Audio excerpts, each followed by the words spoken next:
Question of the day.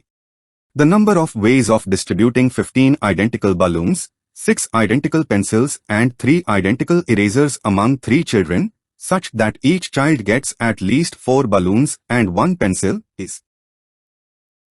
Here each child gets at least 4 balloons and 1 pencil. Here we have 15 balloons, 6 pencils and 3 erasers. So, let's fulfill the minimum requirement first, which is distributing 4 balloons and 1 pencil to each child. So, after distribution, we have 3 balloons, 3 pencils and 3 erasers left. Now, let's see in how many ways we can distribute these items among 3 children. Now, let's talk about balloons first.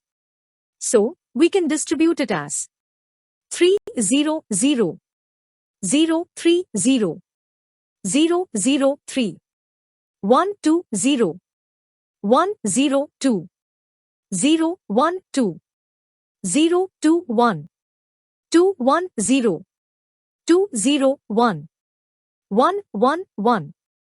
So, we have 10 number of ways of distributing the 3 balloons among the 3 children. Don't you feel this method was too long? Let's make it quite simple. We can also use 5C2 to do so. Now, the question arises, why 5C2? So, for that I recommend that please click on the I button to watch our whole number video, and for better understanding please watch our natural number video as well.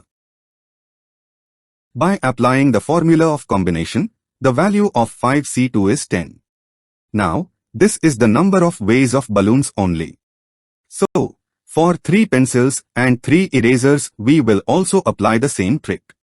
Now, we will multiply all of these to find the total number of ways, which gives us the answer 1000.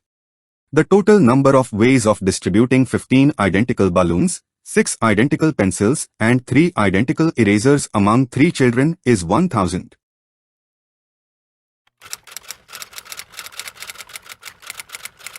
For more updates follow the FT World on Instagram and subscribe the FT World on YouTube.